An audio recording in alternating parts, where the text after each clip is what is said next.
बिहार के पूर्व सीएम और स्वतंत्रता सेनानी रहे दिवंगत कर्पूरी ठाकुर एक बार फिर चर्चा में हैं।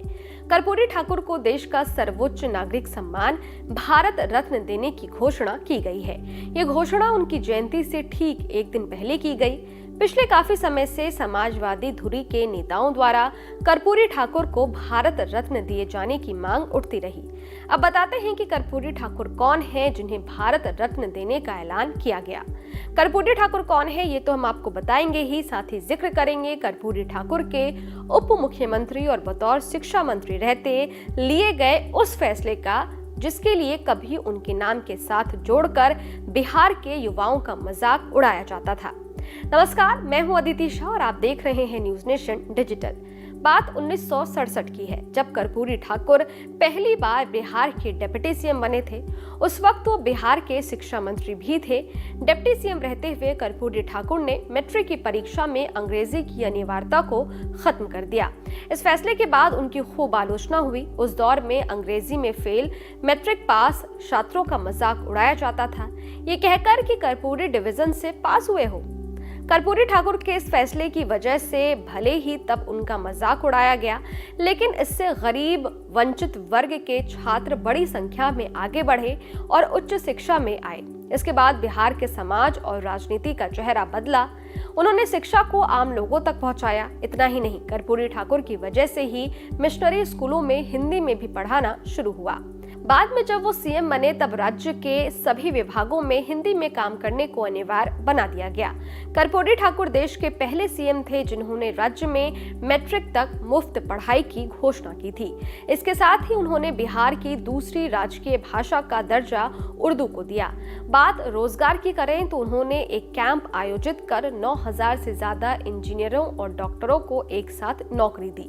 इतने बड़े पैमाने पर बिहार में आज तक इंजीनियर डॉक्टर की बहाली नहीं हुई है। कर्पूरी ठाकुर की बात करें तो बिहार में सामाजिक चेतना जगाने वाले नेताओं की फहरिस्त में उनका नाम शीर्ष पर आता है। वे स्वतंत्रता सेनानी रहे, शिक्षक रहे और उसके बाद राजनीति के क्षेत्र में भी खासा बड़ा नाम बने।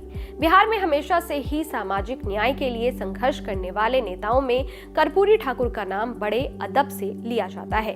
कर्पूरी ठाकुर ने देश में कांग्रेस विरोधी राजनीति की धुरी रहे राम मनोहर लोहिया और जयप्रकाश नारायण के विचारों के सोशलिस्ट धरों के साथ लंबी राजनीतिक पारी खेली। कर्पूरी ठाकुर का जन्म 24 जनवरी 1924 को हुआ था। उनका जन्म बिहार के समस्तीपुर जिले के गांव पितौर झैया में हुआ था।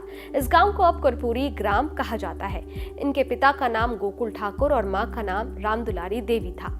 कर्पूरी ठाकुर ओजस्वी वक्ता माने जाते थे। स्वतंत्रता आंदोलन के समय उन्होंने एक छात्र सभा को संबोधित करते हुए कह दिया था कि हमारे देश की आबादी इतनी अधिक है कि केवल थूक देने से अंग्रेजी राज बह जाएगा। इस भाषण के कारण उन्हें सजा भी झेलनी पड़ी थी। 1942 के अंग्रेजों भारत छोड़ो आंदोलन के दौरान वो 26 महीने जेल में रहे। साल 1945 में जेल से बाहर आने के बाद कर्पूरी ठाकुर धीरे धीरे समाजवादी आंदोलन का चेहरा बन गए। आजादी के बाद वो राजनीति में आए। वो 2 बार बिहार के मुख्यमंत्री और 1 बार डिप्टी सीएम रहे। सबसे पहले 22 दिसंबर 1970 में वो सीएम बने, लेकिन जून 1971 तक ही सीएम रहे।